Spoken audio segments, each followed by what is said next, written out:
it was in the 80s and 90s.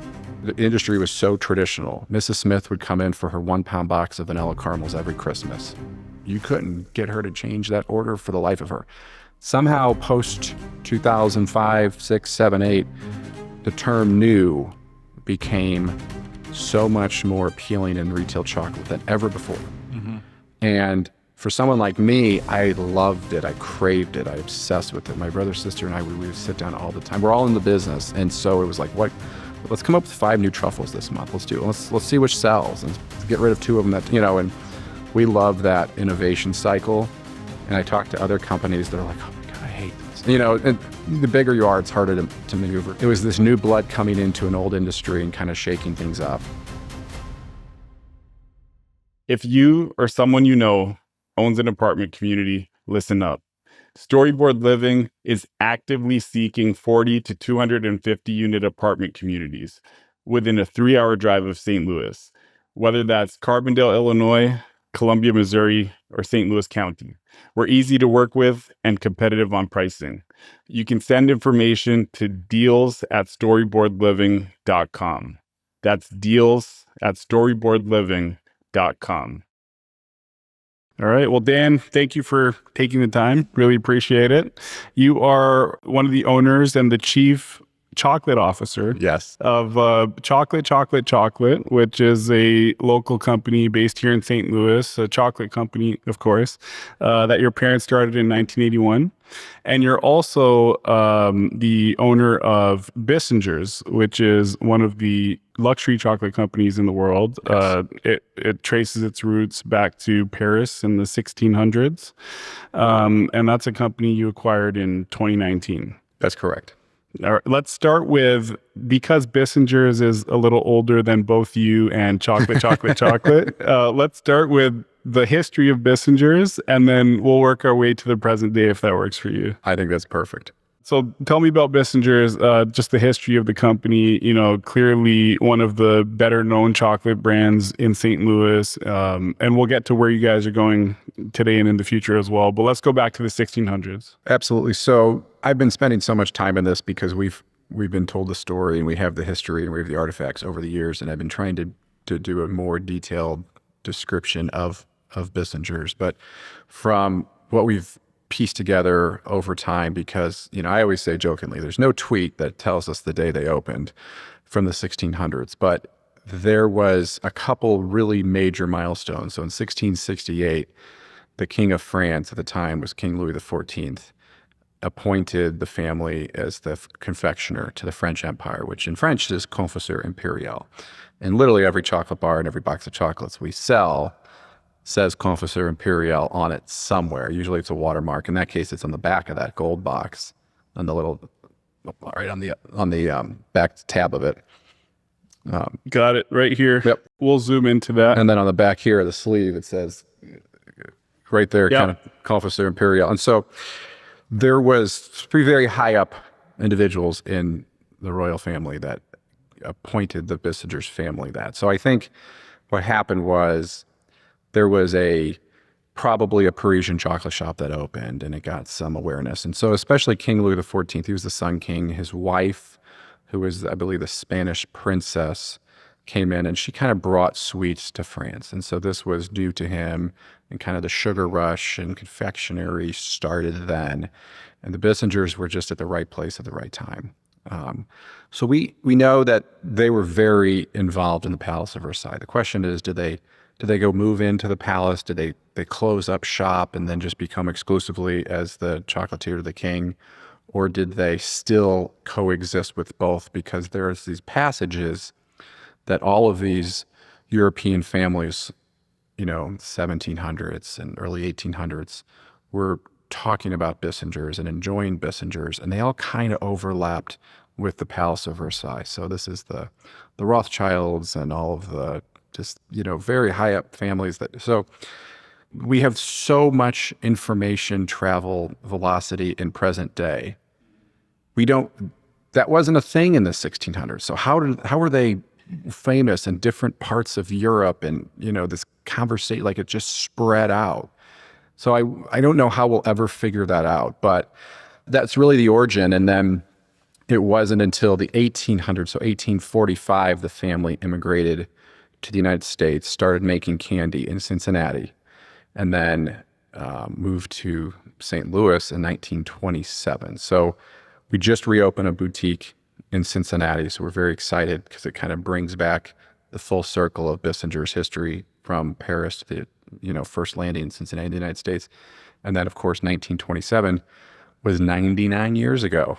So next year, we're so excited that we'll be able to celebrate a centennial of St. Louis as a Bissinger's, company is 100. I don't know a lot of businesses that have been around for 100 years in St. Louis. So even though that's just one chapter of Bissinger's total history, 100 years is a heck of a long time to be in one place. Yeah, certainly. So Bissinger's is a couple hundred years old. Mm-hmm. Chocolate was founded in 1981. Correct. What did the chocolate landscape in St. Louis look like in the 80s?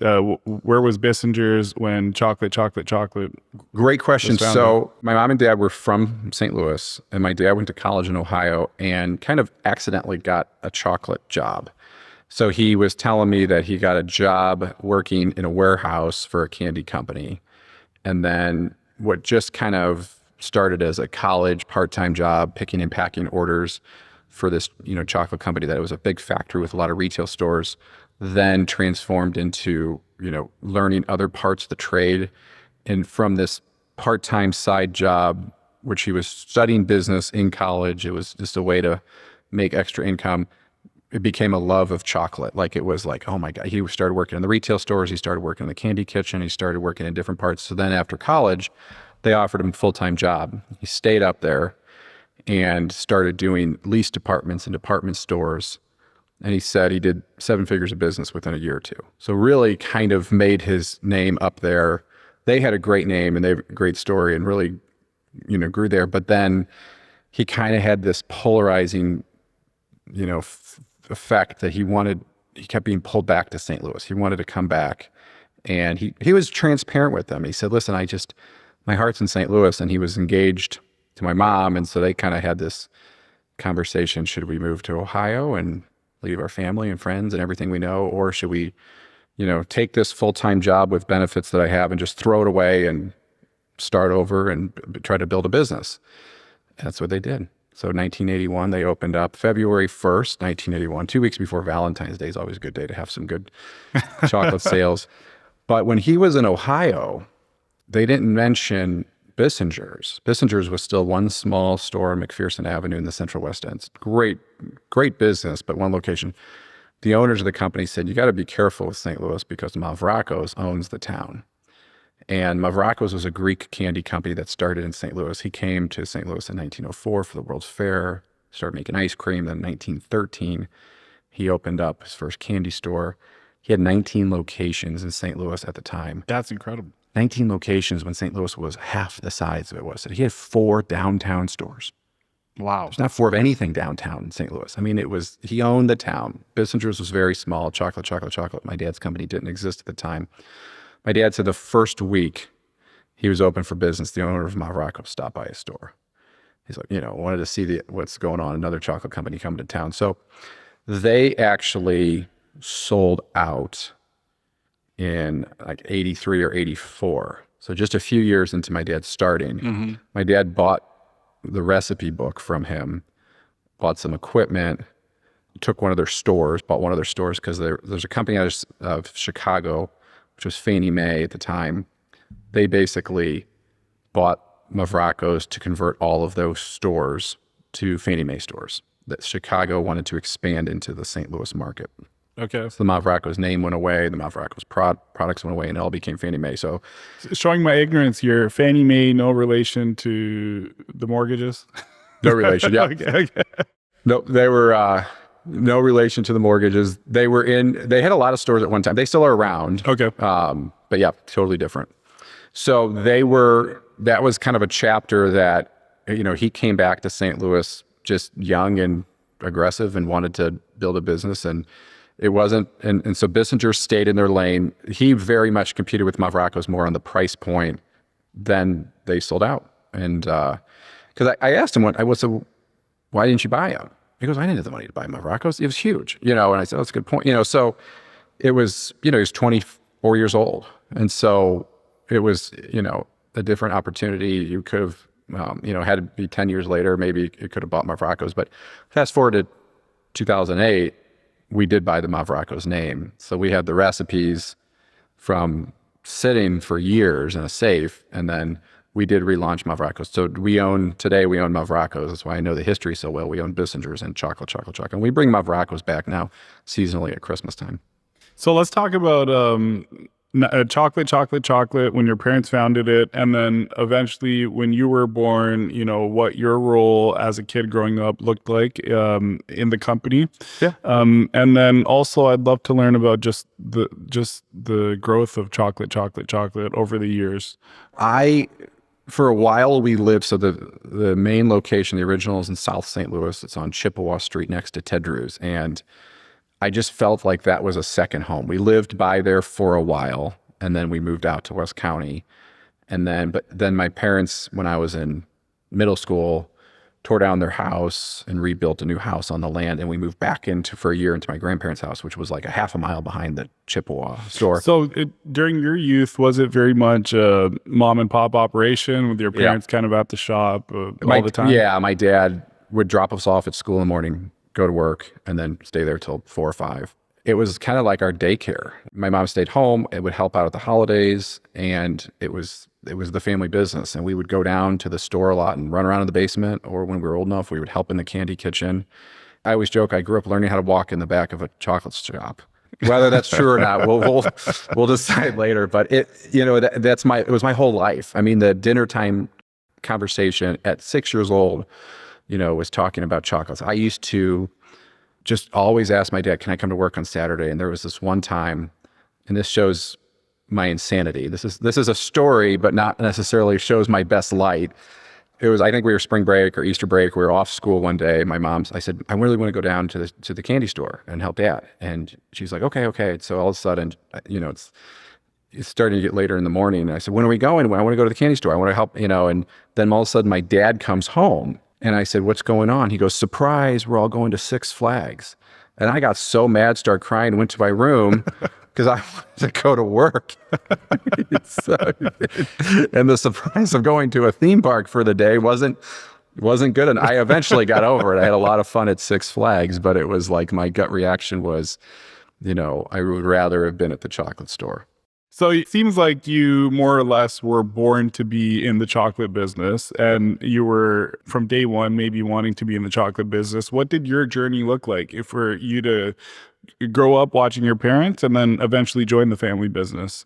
I didn't know. When you're young, you don't know if the business makes a lot of money or doesn't make we just knew it was our life. It was our identity. My family was in the chocolate business, and it seems like everybody knew that part of it. And I love that identity. When you grow up working in the retail and the retail chocolate business, 9 times out of 10, it's really joyous occasions. People come in for their weddings. We can my sister and I can tell you so many families that we've met over the years that have, 2 or 3 daughters that we did their first daughter's wedding. And then, 3, 4, 5 years later, they come in because my other daughter's getting married. We went in, and then, we'll do their baby shower for chocolates. And then they come in for birthdays and anniversaries and Christmas gifts and Valentine's Day gifts. And so it's always, you get to know a customer base, and you're always like a part of their most joyous celebrations. And I just loved it, and I wanted to be a part of it. And then I love making things. I'm obsessed with making things. And I think that's the most special part of the chocolate business for me, is that we can make the truffles our way. We make the caramels our way. We make the packaging our way. One time at Chocolate, I wanted to move, we grew up, all boxes of chocolates are rectangle, and this Bissinger's gift box is rectangle, but chocolate. I said, we're going square. It's just something about it. And like, I had not seen a square chocolate. I mean, it sounds so trivial today. This is a long time, 15 years ago. I said, I want all of our gift boxes to be square, because on the retail shelf, I just want to be different. And it was highly successful. Now, I did a lot of silly mistakes, but that one was a successful one. So as we got into the wholesale market, and our boxes of chocolates were no longer just in our own retail, it was out in the market. We just needed to be different. We needed to turn heads, and that was one way it did it. And I got to control that. I said, let's do it. We make the product, we pack the product, we do it, we design it, and we deliver it to the customer. If it doesn't sell, we got to quickly fix it.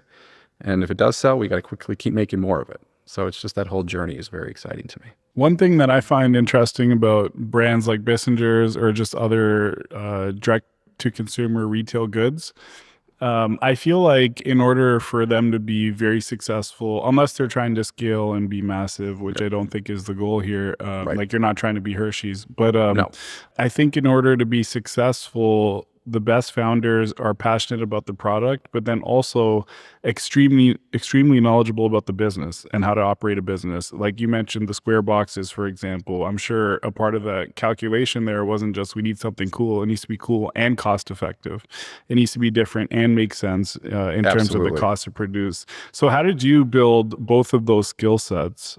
My parents gave me the finest education in business because they built a business from the ground up. They had, my dad basically started with nothing for it. He didn't have investors, and he didn't have, today it's like there's different ways to grow a business, but one way is you get a bunch of financing and different levels and then you go below half of it, and then you figure it out on the second half. He had to make every penny work in real time. He paid the bills, wrote the payroll checks, opened the store, waited on the customers, made the candy, and then eventually just started adding staff to it as it grew. And that's how they taught us. And so if you make a mistake or you do something wrong, or if it doesn't sell, you personally feel that. And when you're so close to the business and so invested in it that way, if you want it to succeed, you have to pay attention to those things, and you have to really be quick to react. And one thing as we were growing with products in wholesale in the early days is we after creating the square box, we created one core square box and then switched out an overwrap sleeve. So if we wanted to create a salted caramel assortment versus the truffle assortment, we would have one set of boxes, and then we would just locally print sleeves on demand instead of having a box per collection. So that took inventory from a square footage perspective, because if you have 15 different collections, you need to have empty candy boxes is just all air. So it takes a lot of room, and then it takes a lot of capital to tie up. So I said, how do we build a wholesale program and do it really well, but for the most efficient way possible, without spending a bunch of money, making sure the money turns quickly. And once that started working, because we had no other choice, it wasn't like, oh, here's your budget, go make it work. It's like, we have to be the most I remember we talked about, a sticker, a 5-cent sticker, and little just things like that always add up. And that was how we compounded over the years. When we were doing hundreds of thousands to millions to tens of millions, that same mentality hasn't changed. And I've never, ever to this day said, oh, we have so much money in the bank in December, let's go build a whatever. It's just because you always know that the next season, that money goes to buy Valentine's inventory of chocolate, that goes to buy image. So it just rolls into the next season, and you have to be always so conservative with cash flow and run it tight. And that's just the only way it works. Removing Bissinger's out of the equation temporarily, Mm-hmm. I think I listened to another interview you did, and in 2008 was maybe when you really started to make your impact felt in chocolate, or maybe around 2008? Yeah, so I graduated college in 2008. I grew up in the business, worked my summers, when I was at home, and worked throughout high school. But yeah, full time officially 2008. Great time to start into the world, the financial crisis. But it was a good year, because even our big corporate customers that, the financial ones that typically were not having a good year themselves, they felt that they needed to really let their customers know they cared about them with a chocolate gift. So we had a good year despite, the world falling apart. And you helped to spearhead some of the wholesale, the e-com. What did sales look like, generally speaking, then versus now, with some of the, the growing the footprint and starting to sell outside of St. Louis? Yeah, so 2008, we had a few retail stores. Base of operations was still in the back of our original location on Chippewa Street. My sister and I shared an office in the basement. It was next to my dad's office. And we had we had storage down there, and then the retail, candy kitchen, and mini warehouse were upstairs. Like we had a dock, but it couldn't fit a tractor trailer. So chocolate would come in 50-pound cases. And when we would get 500 pounds of chocolate in, you unload 10 cases, no big deal, because the closest the truck can get in was like 10 feet away. So you'd have to bring a 50-pound case to the dock, carry it over. Then as we started growing and we're bringing 2,000 pounds of chocolate in at a time, you started to feel it. You know, it was like, we got to figure out how to get, you know, this place is not going to be big. Or like we can't, you know, and now the company brings in, you know, several tons a week. Number wise, generally speaking, the company's probably about 25 times larger today than it was back then. So significantly larger. And is a lot of that due to the e-com and the wholesale, like being able to distribute to other parts of the country? Yeah. So when I got out full time, and I started working on the e-commerce website in high school and in college and really getting behind that. And it went from $0 to, it went from nothing to, you know, so it grew really quickly, but it was still not a huge part of the business. And I mean, there were days at the holidays we ship out 50, 80, 100 orders a day, which was good. It was kind of like the cherry on top. It wasn't a huge category of the business at that time, but it was there. It wasn't something we wanted to turn off. Wholesale was probably what was the change. And I never said I want to go into wholesale. I said, well, I want to go into, my dad said, well, you need to grow the business if you want to be in the business, and we're not going to just go fund additional retail stores off the bat. We're not going to go fund additional, you know, like I'm not going to go give you money just to go build something and expect it to, like, what can you do in this room? And so we set the wholesale website, or set the e-commerce website up, and then I would try to work on that. You know, that was the day where SEO actually mattered more than like a paid search. So I started, you know, doing that, learning that. I attended night school for graphic design so I can update the website and learn Photoshop and learn HTML, because we were not going to pay someone to do that. We were going to have to. So that was a self-taught thing. And then we started getting into wholesale at the same time, because you can, you know, if I get there at 8 o'clock, I can go spend 2 hours on the website in the morning, and then by 10 o'clock, store opens, and then from 10 to 4 was wholesale. That was kind of the breakdown. And wholesale it just was the one that ignited the fastest. And we started knocking on doors at the tourist attractions in town. So from St. Louis Art Museum to the Arch to the Missouri Botanical Garden to the zoo. And we had some successes and failures with each one. The zoo was a great customer, but in the heat of the summer, it's really hard for them to sell chocolates. So we tried to say, well, what if we do some gummy products, you know? And so that worked. And then the art museum, I think, was the first major win. I mean, this was fax machine days. I remember coming in and I pitched them and I followed them, because you know, our niche, everyone gets sales calls all the time, but I said, you know, I'd love to stop by and drop off some chocolate samples for you. That works, that helps. So we got a lot of yeses for the meeting. And then not everyone, of course, orders. So the St. Louis Art Museum, I remember, you always remember your first. And this was, we go out and we talk to them and we meet them, and thank you so much for coming in. It's great to meet you. I love the chocolate, blah, blah, blah. And then like a day or two goes by, and then I come into work the next morning and there's a piece of paper on the fax machine that's a purchase order. And I was just like, oh my God, this is cool. You know, and, you know, so what do?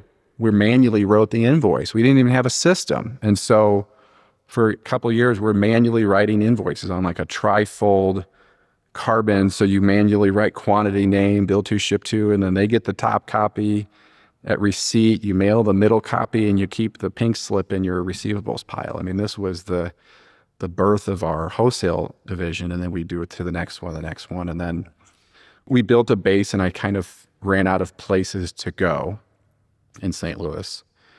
And I really wanted to do a trade show. And you know, my dad said, what's the cost? I said, it's $1,000 for the booth. He says, no, I hadn't asked you what the booth cost is. I said, what's the total cost? Because you need airfare and hotel and the booth cost and samples and banner. And I said, okay. So I added that up. And he says, when do you think we're going to get that back? Do you know how many orders you have to? I mean, it was a struggle. It was a fight for the end. And he finally agreed to do it. And did we do a ton of business on the first one? We probably paid for ourselves, but it wasn't like we came home as the town heroes and all of a sudden have to go hire 50 people. It was not that. It was this slow, gradual. It's like building a snowball. You start with something so small, you just keep rolling it and rolling it and rolling it, and all of a sudden it's big. And it was the small regional trade shows that we did once a year, then we did it twice a year, and then we would offer products, and like everybody loved, one thing that was consistent was everybody loved the taste of everything we offered. However, people only bought half of the stuff we offered. And And what were you offering? we were doing originally kind of a couple things, seasonal items. So here's our Easter line of product, here's our Christmas line of product, here's our Valentine's Day line of product, here's our fall line. And then we thought that there was a void. And so one thing we learned was how to make a really good cream center. And creams are like those things that are kind of ignored in the box of chocolates because typically they're extruded, they're made with extra filler ingredients, artificial flavors. So I said, we're going to make this really great, real fruit cream center. And you bite into the raspberry cream, there's raspberry bits in there. And, come up with, instead of just the binary flavors, come up with pomegranate, banana, and mango. And we would go to the trade show and we would sample them and everybody would love them. I said, were you ready to order? And it was just like, and the thing is, because they were so high end, that we had to charge accordingly. So we were charging like double the cost of the next wholesaler out there. And they all agreed. They said, they're delicious. They're 10 times better, but it's just a cream, and I kind of thought that there was nobody doing gourmet bulk creams. And in order to get out into the industry and try to make our name for something, that was it. But it just didn't take off. And if I would have done it for another 20 years, it still wouldn't have worked. It just kind of was there. And then we started making seasonal truffles. We were buying truffles from another company, great family business, and they didn't offer seasonal. So I said, I don't want to compete with them. They're clearly they are the master of what they do. But they don't make seasonal. So I launched pumpkin pie, candy cane, red velvet for Valentine's Day, carrot cake for Easter. And then I came out with that the next year. And we did 50x the business of our seasonal truffles than the creams. It was like night and day. And the owners of that truffle company came up. I said, hey, you guys want to try them? And they said, absolutely. And we went to dinner with them. We're good. We were good friends with them at the time. And then I said to him, don't worry. I'll never get into the everyday truffle business because that's your business. And he goes, why the hell would you say that? I go, what do you mean? He goes, just because we're doing it? He goes, no, keep us honest. If you're going to make a better product, then it'll allow my team to bump up their game. This is how it works, Dan. He goes, just because we're doing it, don't be afraid to do it. He goes, I want you to be in it. I never thought that my biggest truffle competitor would motivate me to sell truffles. And they're just great people, great family. And so, because we were starting to make the everyday line of truffles internally for ourselves, I said, I just don't want to, I just felt like and the chocolate industry is so small and so like, you kind of get to know everyone. And I don't want to ruffle feathers. He goes, you're not going to ruffle feathers. He goes, you know how many people buy truffles? There's a lot of people that buy truffles. We'll coexist just fine. He goes, keep it up. And so I said, okay. So then my first debut at this, I said, I only want to make the flavors they don't have. And there's like 2 or 3 flavors that we overlap on, just like the chocolate, Sure, vanilla, the binary flavors. But we came out with red velvet cake, caramel fudge brownie, sea salt caramel, strawberry cheesecake, caramel cheesecake. They still don't have birthday cake, and really dessert forward flavors that really authentically taste like, if I say we make a carrot cake truffle, it tastes exactly like what you would imagine a carrot cake should taste like in a truffle. And that was me and my brother and my sister taking an old industry that lived on vanilla caramels and buttercreams and doing something different. And that wasn't complacency in the industry. It was in the 80s and 90s. The industry was so traditional. Mrs. Smith would come in for her 1-pound box of vanilla caramels every Christmas. You couldn't get her to change that order for the life of her.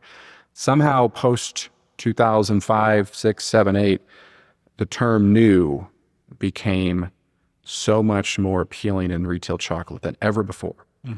And for someone like me, I loved it. I craved it. I obsessed with it. My brother, sister, and I, we would sit down all the time. We're all in the business. And so it was like, let's come up with 5 new truffles this month. Let's do it. Let's see which sells and get rid of 2 of them that, and we love that innovation cycle. And I talk to other companies, they're like, oh my God, I hate this. And the bigger you are, it's harder to maneuver. So I loved it. So it was this new blood coming into an old industry and kind of shaking things up. And from that day, the wholesale truffle business facilitated the rise of a multi-million-dollar factory expansion, a multi-million-dollar equipment expansion. Everything was all the core. And then we got into chocolate bars. So chocolate bars and truffles kind of, paid for the acquisition of Bissinger's. Let's talk about that acquisition. When I look at, as an outsider, chocolate, Bissinger's, I see obviously some overlap. So I would think an acquisition could make sense to, maybe use the same kitchen, maybe the same HR, accounting, whatever the case is, consolidate some of the business Correct. Departments. But then I feel like perhaps you're targeting somewhat of a different clientele. So I'm curious to hear, what was your thought process when you were maybe given the opportunity to buy Bissinger's, and then what made you want to pull the trigger? So we had made a couple small acquisitions before Bissinger's. One of them notably was another wholesale bulk truffle company. And that was a great fit because he was retiring and liked what we did. And then there was some, just smaller ones over the years. And then there were some on the scale of Bissinger's, there's a few out there that we looked at. And I would just say that we just know who we are between my brother, sister, and I, and parents. And we really, there's all these people that say, oh, we work with the finest ingredients, but that truly is how we live. And we really believe in superior ingredient sourcing. Even when I bake cookies at home with my kids, I bring the vanilla home that, the $200 or $200 a gallon Madagascar bourbon vanilla is how we make chocolate chip cookies. 'Cause I just want it to be the best. So I just obsess over handmade and ingredient selection. And there's so many types of candy companies out there that, one we looked at did truckload business to big box retail and big dollars, lots of sales, very profitable, lots of good things, so most people would look at it and be like, that's the business to buy. But it just didn't fit our DNA. It wasn't what we were doing. We tried to kind of play in that field a little bit with some higher speed equipment and some larger production lines, but it just didn't feel authentic to us. The one company that we didn't, because we knew Bissinger's very well. We knew the people very well. As we flew out to California and New York every year and Chicago for the big 3 national trade shows, we were always on the same flights. We always talked shop. We were always very cordial.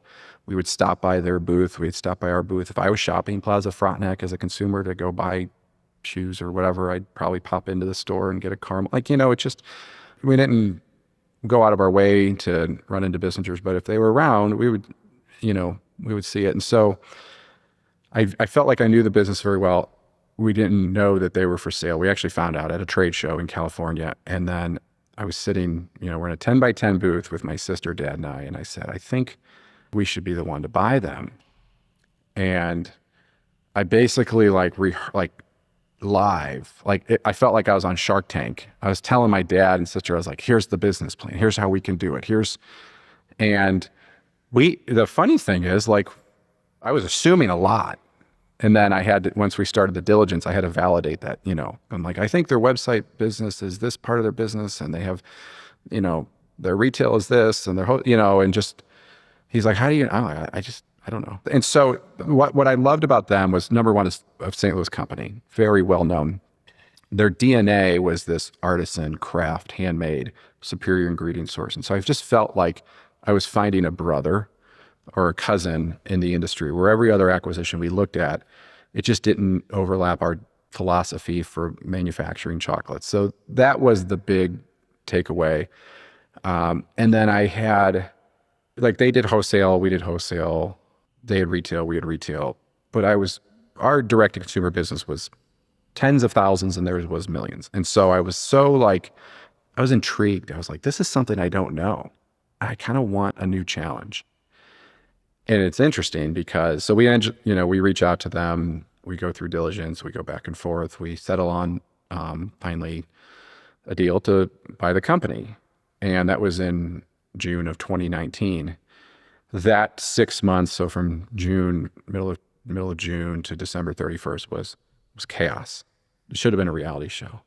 And we were talking about moving their equipment over to our facility, doing construction on our facility. We had just the year before bought a second facility. Mm-hmm. It was empty. We were just bought it for growth. We used 10% of it. So we had to go retrofit that. So imagine our production facility. A lot of the rooms look like this with cinder block walls. We had to open some of the cinder block walls to move their equipment in and then have a construction crew go patch the wall. Okay. Meanwhile, while I was running a chocolate factory. Yeah. I had in December of 18, so we go to this trade show in January of 19. December of 18, we put $1 million purchase order for a new European production line that they had the exact one at Bissinger's, which had I known that, we could have just taken theirs down the street instead of from Switzerland. So, and we couldn't cancel that order. I mean, we had no idea this. So that machine came in August of 2019. We were moving Bissinger's in June and July. I mean, it was chaos. It should have been a reality show. It would have been fun. So the dust settles. We create a Thanksgiving catalog. Never done that before. Create a Christmas catalog. Never done that before. The marketing team and the people that handled that before, they were all gone. They left the company. So I was quickly had to learn. Did a lot of folks, or maybe it was just marketing, but whoever left, did they leave due to the acquisition, or was it just kind of organic turnover? They had the company for sale for, since January, and some people decided they didn't know who was buying it. They just moved on. Yep. So that was a lot of the management staff moved on. We were expecting that. And so, but we didn't have a creative team at the time.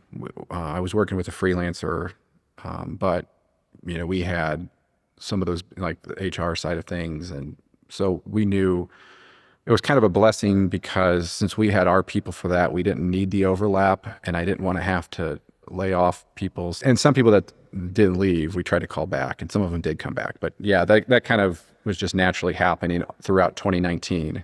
And then we tried to bring on as much of the staff as we could that fit into the mold. Because, any production team, of course, we'd want to bring them on so as many of the staff that we wanted could come over, because they were downtown, so not too far away on the production side. And then, we were putting 2 people in an office for a while. It wasn't in the master plan. So I said, okay, well, this is your new office. You 2 are going to be in this office. You 2 are going to be in this, and it was just, we'll figure it out. But it was fun. Everybody was excited. I mean, I remember we had to delay the closing of the business, the deal, some last minute changes. And we had called the phone company to transfer the phones over to the new phone system. And I can't remember. I think it was like a Monday. Monday was supposed to be closing day, and it got delayed till a Wednesday. And all of a sudden, one of the guys from Bissinger's calls me and says, our phone stopped working today. The catalog division's down. I go, oh no, I forgot to tell the phone companies to cancel the changeover. So then I go into one of the offices. I didn't even have the phones plugged in. I plugged the phone in and it started ringing. I go, oh my God, what the hell am I going to do? I don't even know how to say, if I answer the phone, I don't know how to wait on a customer visit, take a mail order. So we had someone that had come over from Bissinger's. I said, you're going to sit in this office all day and just answer calls. She said, what do I say? I don't know. Just write down what they want, and the team's coming over in 2 days. It's the middle of the summer. Like, we'll figure it out. Just little things like that. So all this chaos, 6 months of all this happens. January 2020 happens. We go to San Francisco. We bring both brands together in one big booth. We're excited. This is the wholesale transformation. You can be a buyer and talk to 2 great brands at one time, one warehouse, one manufacturing facility, 2 identities. But we were, pitching this that we are, we're going to bring you, deliver you, twice as many, you can get 2 things done with one conversation. We met with great national retailers. It was a great show. There was all this enthusiasm. We were a hot stop because everybody wanted to know the story, wanted to know what's going on, wanted to know what products we're getting rid of, what are we adding. So we were the mystere of the show, you know, a trade show with 40,000 people in San Francisco. So not everybody came by, but significantly more than normal. End of January happens. My dad calls me because he was at the show for a couple days. My dad calls me. When are you leaving San Francisco? I said, I'm in an Uber right now. Why? What's going on? Well, I was talking to your uncle, and apparently they're going to shut San Francisco airport down because they're quarantining people in LAX in San Francisco from China right now. What are you talking about? He says, yeah, apparently it's a big deal. So if you can get out earlier. I said, well, I think I have the fastest flight out. I'll get out of here. And I go, why? He goes, well, there's this virus in China, and everyone from China is being held in a 2-week quarantine. So if you see anyone, just keep your distance. And I'm like, okay, I don't know what to tell you. So we get back to St. Louis. 2 weeks later, retail has to shut down. Illinois started on a Friday. Missouri implemented on Monday. Closed our retail stores. Our wholesale partners, which were a lot of department stores, they had to close. Our grocery stores that were a big part of our business, I said, well, at least they're open. They're going to order. They didn't order. So I called them a week later, tried to call them again. Don't you want chocolate? She goes, we're trying to figure out how to get eggs in the store. We're literally, the buyers are ringing out customers. We don't have our checkers showing up. I don't know. Maybe we'll get around to it. And I said to myself, this is okay. This is not good. It's the first time in my life I was like, I don't know if we're going to, make it across the finish line. But what happened in the background, the website, if there was like a little bell for every time a website order hit, it would just be a solid tone. The website exploded. And it was around Easter time. Well, Valentine's was happening, but then Easter orders started coming in, and we grew. What we lost in retail and wholesale for that time period came in direct to consumer ×2. And I was just like, wow. So we're an online company right now. Like the retail managers, their stores had to close. They all came into the building, and they either answered phone calls for customer service and online, or they helped put candy in boxes in the warehouse. Like everybody learned something different that day. So Bissinger's to this day has, we're now rolling out more retail boutiques across the country, but up until current time, Bissinger's from the last 5 of its 7 years, our focus has been direct to consumer, and it's about tripled in size since 2019. What made you want to not pivot away from, but also add the additional retail locations? So a couple things were happening so direct to consumer was growing quite a bit. 90% of that business is out of our market. So we're shipping East Coast, West Coast, which all 50 states. We have customers in Alaska and Hawaii. It's a big business, north of 100,000 orders a year that leave the building. And that had been growing. So our local, business that we were known for in St. Louis, we were starting to have really, and the Bissinger's customer base has been around for the mail order catalog since the 70s, but we tripled it 2 years. And it was a big category then. So that part, I said, okay, well, there's definitely a market outside St. Louis. And then 2020, 2021, the retail apocalypse that they all talk about, retail was over. You got to get out of retail, and then wholesale came in a couple huge new waves. One is this independent business started really growing steam. So a lot of independent specialty boutiques, that 1 to 4 store chain. And that was, we went from a couple hundred of those to a couple thousand of those. And then we all of a sudden, out of nowhere, some really great wholesale partners on the national side. We got in front of Barnes & Noble being one of them with 700 locations, Paper Source with about 150, 180 locations, World Market has a couple hundred locations. And all of a sudden that was from like 2023 into 2024. And that just grew significantly. And then what happened was direct to consumer grew, because direct to consumer finally flatlined at a single percentage of growth with the same money spent in 2024. So I said, okay, well, we've had a great 3 years. So we either need to invest more into the marketing side to get back to that double-digit growth, or we need to do something else. And the wholesale side, so as brand equity in the market started growing, wholesale, or 2024, then after being flat, 2025 grew quite a bit in direct to consumer with the same marketing spend. So we realized this omni-channel feel that everything's connected. So the more you're out in wholesale in the right places, someone goes into a world market, gets a Bissinger's chocolate bar, they fall in love with it, take the back of that box, they find the website, then they go to bissingers.com and go order a $50 gift box. Now, it's not a one-to-one ratio, of course, but we just thought, well, how do we do more of that? And then the next phase, it really started with, I was seeing this huge concentration of orders shipping to Florida. And then I went to our marketing team. I said, am I crazy? They said, actually, let's run the numbers. They said, number one, ship state Missouri. Number two, ship state Illinois. I said, okay. I said, I'm going to call that tied for first, because really we're like right on the tip of Missouri, Illinois. So I said, we'll just make Missouri, Illinois number one. I said, what's our number three, which is my number two. She goes, oh, you're right, it's Florida.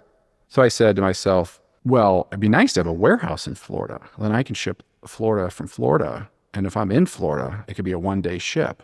There's always extra layers of coolers, ice packs that goes into shipping in the warm climate. You would still have to do that in Florida, but instead of 4 days in transit, it'd be one day, so it's a lot easier. So I kind of threw around this idea. Now, granted, Florida was a vacation spot that my family and I have gone on. My parents have a second house down there. I went to school in Florida. So Florida is kind of more of a second destination to me than any other the other 50 states. And so Sure. I said, this is interesting. And then I started going on this tangent, like, oh, there's 28 million people that live in Florida. There's more luxury departments. There's more Nordstroms and Neiman Marcus and Saks in Florida than the rest of the country. There's more, there's more of the Plaza Frontenac type luxury malls, which is than almost anywhere, except for California and New York, which it's much harder to sell, and it's much harder to get to the West Coast than it is Florida. Florida's a lot closer. So I said, I think we should open a store in Florida, and knowing that when you leave to go out of state, if I can open a store down the street, if I got a problem, I run down the street. If I go out of state, I know that it's like ripping a Band-Aid off. There's going to be an extra level of difficulty in this business. So we said, if we're going to go in Florida, why not go in Palm Beach Island? Because that by far, it's an island, number one. Number two is, it's Palm Beach. It's the most affluent zip code in the country, debatably. And you can't buy the customer base. It's going to be word of mouth, and you have to win them over, and you can't fake it.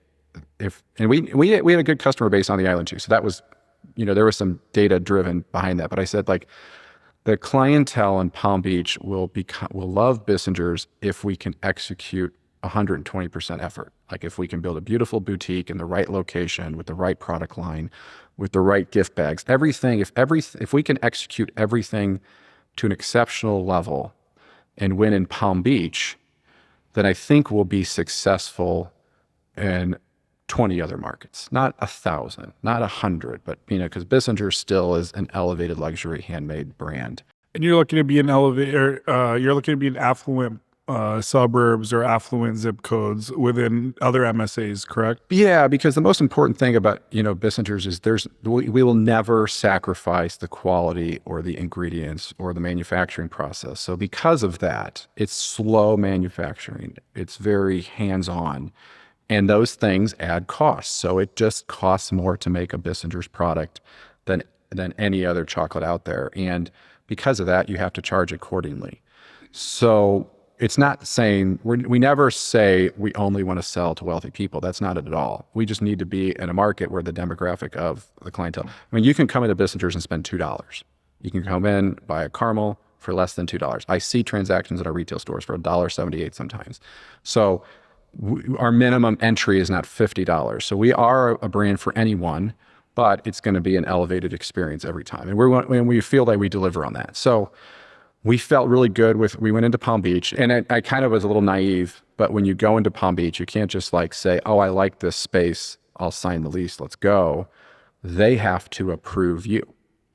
And so that approval process was very, a whole process that we never experienced, but it taught us how to go build an updated brand deck, how to present yourself on paper. So if someone else asks for this, we're ready to go. So much education happened in that moment of getting Palm Beach right. And I mean, we are just sunsetting the anniversary of that opening. And I never thought, because I kind of got the family convinced on one store in Palm Beach and let's see how it goes. Never in my wildest dreams have I thought we would do 12 at the same time. So, I mean, it's like when Palm Beach hit, it's like, then we got this opportunity to go inside Macy's in New York City. And then that hit. And then we found a real estate team and a good real estate broker. And then it was like we opened the floodgates and there's opportunities. Now, some locations, we want small, wide frontage, 700 or 800 square foot locations and corners.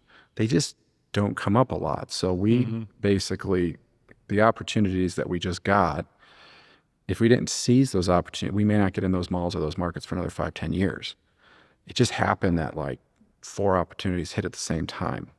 And so 2027 is not going to look like 2026. 2027, we're going to open at least 1 store, maybe 2, and that's it. So this massive rollout was just kind of this unexpected thing, but it was getting Palm Beach right and then replicating it. From the first store to the one we just opened last week, the amount of blood, sweat, and tears that went into doing that first store, it almost was like a rinse and repeat. So we've really built a system, and we have our team now. We have a whole construction team that builds all of our cabinetry and fixtures and then installs them. And we have built that team in 12 months and then refined the concept and improved on things. And it's funny because when I went back to Palm Beach recently, it's your first store. We've made 100 improvements since then.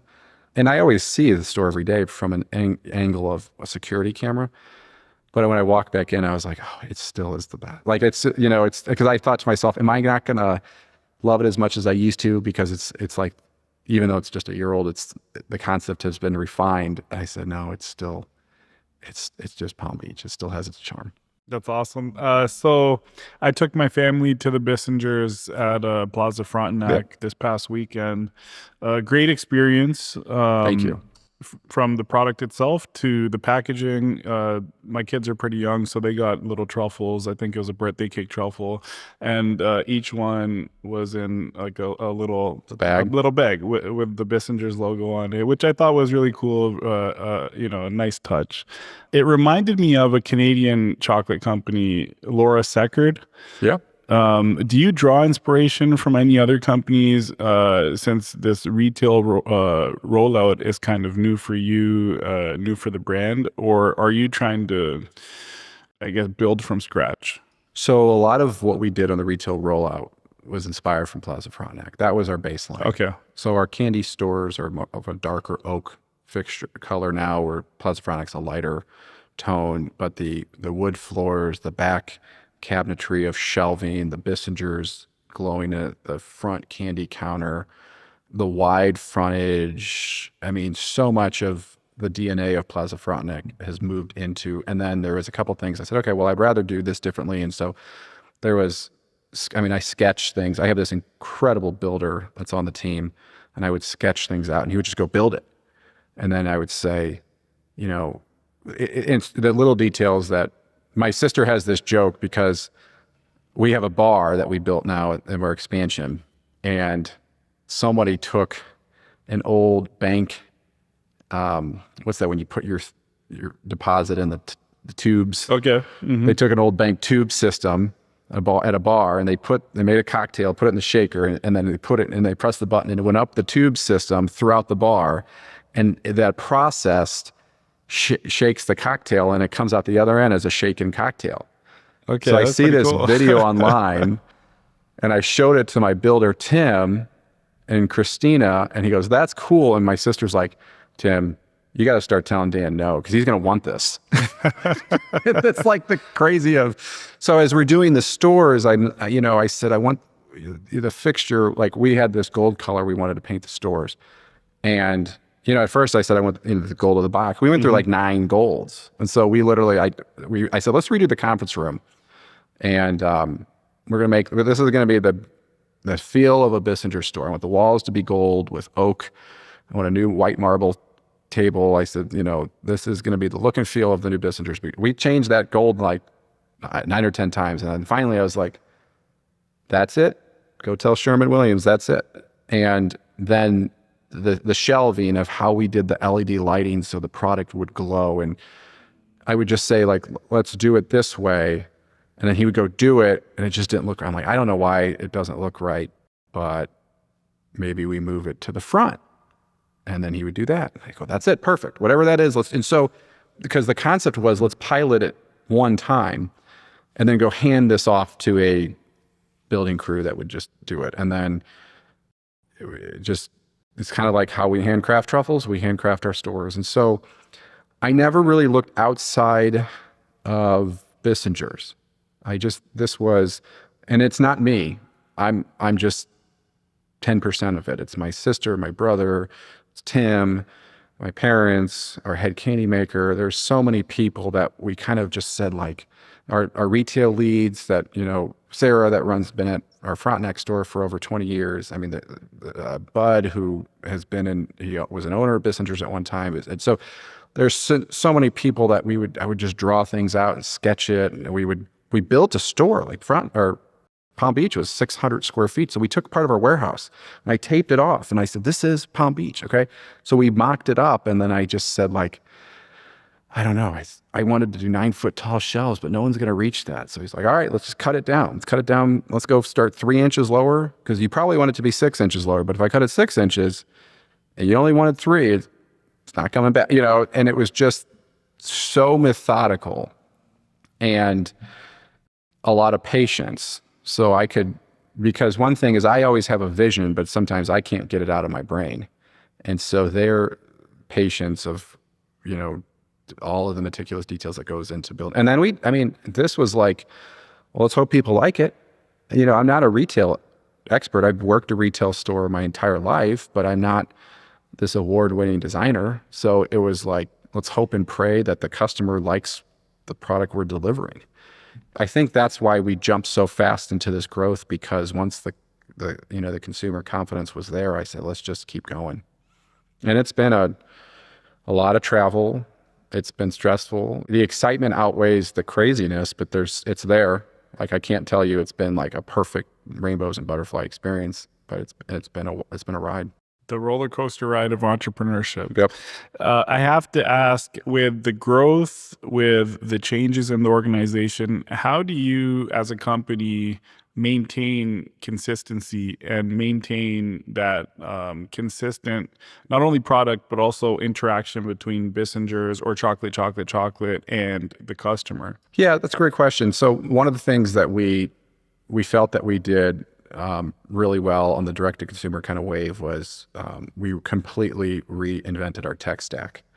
And it was everything we inherited from the acquisition of Bissinger's is all gone on technology. So new e-commerce system, new ERP system, new automated product flows that connect to each other, new reward system, new email system, new SMS system. So that grew from 2021 to 2023. So then I decided to put the same brand point of sales in the new retail boutiques. And so I was just talking to a retail store manager before I came here, and she said, I just had a customer come in.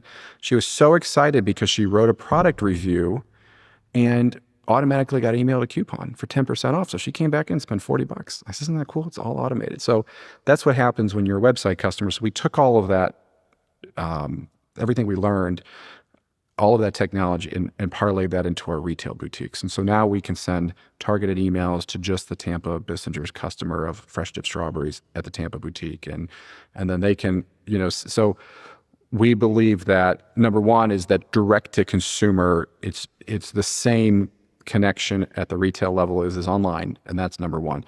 Number two, and I learned this over the years as we continue to scale manufacturing, is as we hit a pinch point, we bring another team of 3 people on. So we bring them in, we train them our way, and put another production line. So it's not about massive, long 200-300 foot lines that you'd see in a big factory. It's small, artisan chocolate lines with 3 people on each one, making a small batch truffle or salted caramel or marshmallow, whatever it is. And so today we're running 8 of those production lines in the facility. In 2019, we were running 3. In 2011, we had 1. So it just continues to scale in a very slow process. And so then if we buy a new line tomorrow, it'll run at the same speed. It would be the same belt width, same everything the other one has. So we don't, as we get bigger, it's still the same style of manufacture that my dad did in the 80s and 90s, just with more people and more equipment. And that's how we found the best way to make the exact same artisan chocolate that was done 20, 30, 40 years ago. I love it. That's a great approach. I want to be respectful of your time, Dan. So before we wrap up here, I have you have a fun product. You're in a fun business. So I have some fun questions for you. Sure. What's your personal favorite product? That's a tough one. That's a tough one. I think right now it's the bear claw. So pecans, caramel, and chocolate on the Bissinger side. And at chocolate, it's the raspberry truffle. Best-selling product? Caramels, salted caramels. For you personally, milk chocolate or dark chocolate? I switch, but right now it's typically dark chocolate, but sometimes only milk chocolate will do. Okay. So it depends on your state of mind, the time of the year, just whatever is going on in your life? Yeah, and then for a confection, 9 times out of 10, I choose the confection base. Like if I eat caramels, it's only dark caramels. If I eat peanut butter, it's only milk peanut butter. So I almost never deviate. So once I choose in my mind the chocolate that goes with the center, it's like a marriage. That's a fascinating answer, and I think I may take some of that for my own personal chocolate usage. Most underrated chocolate? So a Bissinger's cream mint, very popular at the holidays, but then we have in the candy case is just plain cream mints, and it's one of those things that especially in the new locations, they always get overlooked. But if I were to give someone a sample, they're like, "What is this? Why did I just learn about this now?" Like they become obsessed, and they're just because they're so good. Product that you thought would do well but didn't? Oh my God, how much time do we have? We did. We've done exotic caramels. So we did a blood orange caramel really well. Then we did a passion fruit caramel, and we made it even prettier and it tastes better. Couldn't sell a single thing. We would do different truffle bars. I did a key lime pie truffle bar. Couldn't sell it. Like it just, one thing about always coming up with new products, which we love to do, we can't be a brand of 1,000 SKUs. So we know that, if we're going to launch 2 new products, we have to kind of retire 1 or 2 old products. So I never feel bad if a product doesn't sell. It's like my own knowledge. Like I'm okay. I learned we're not ready for passion fruit, but we like blood orange. So a lot of products that we've made that taste great that don't sell, but that's just the nature of the business. Product that surprised you? Honestly, I think initially sea salt caramel. So we made vanilla caramels forever. And then my dad got a call one time, can you make some with salt on top? And this was 2005 or so. So 2006, I was like, what? Why would they do that? And we did it because it was very easy to just take salt and put it on top of a caramel. And then they're like, we'll be back. I loved it. And then we kind of started seeing this as a trend. And I thought we could try it, put it in the candy case, see what happens. And all of a sudden it's, to this day, it's like 10 to 1 on a normal caramel. And I also thought by 2010, I was like, we were making 50-50 vanilla caramels to sea salt caramels at the time. Then it was 60-40 more sea salt. And I was just like, I hope this, I don't know how long this fad is going to continue. And I no longer call sea salt caramels a fad. On that note, are you currently seeing any fads in your world that may be like? Yeah, there's a lot of TikTok things right now.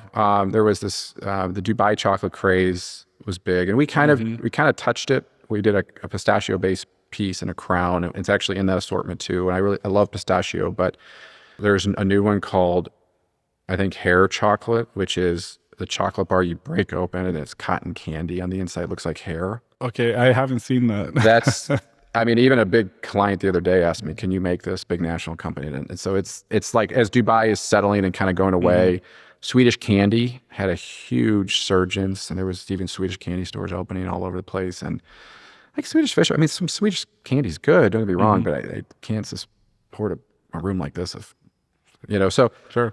we've seen that too. So, I mean, we believe, and part of the DNA, chocolate's 40 plus years old, and Bissinger's is hundreds, that we just don't touch fads. If we find something that inspires us from hot market activity, we may want to craft something that fits to the portfolio, but we don't do fads because we like to think of everything needs to be in a 5-year increment cycle. If it can't, last for 5 years, or if it doesn't work, we'll pull it. There's no problem there, but we like to, think of longevity of the product cycle. Last question for you. I like to ask every guest, if you're thinking back over your career, your business experience, entrepreneurship experience, what's one thing either someone taught you or the business taught you that you can't just pick up in a book? So something that was a valuable lesson that you think came through your own personal experience. I learned at a very young age from a lot of people that taught me, from my parents to a couple other people. You have to stay in your business and hands-on. And for our style business, manufacturing, retail business, and it's a lead by example business. We grew up sweeping the warehouse. That's how my dad taught us. If it was dirty, we picked up a broom and swept it. But I never understood of when the staff sees you do that, how much of a meaningful impact that means to them. And to this day, I came here, I walked from my office through the production facility to the back parking lot, and I picked something up off the floor because that's just what you do if you see something on the floor, and I threw it away. And I didn't do that to get credit. I did it because it just needs to be done. And so sometimes you have the opportunity to look at something from 1,000 feet in the air, and man, working side by side, a really good talented team is worth its weight in gold. Thank you for sharing that. And your example is actually kind of funny to me because when I walked in here this morning, we have a mat out front. It was not aligned the way I wanted it to be aligned. So I picked it up and I moved it around. But those are the sorts of things that I think business owners, entrepreneurs do or should do. Dan, thanks for your time. Really appreciate it. I'm going to enjoy this Bissinger's chocolate with my family, and we'll be sure to visit Plaza Frontenac again soon as well. Thank you so much for having me.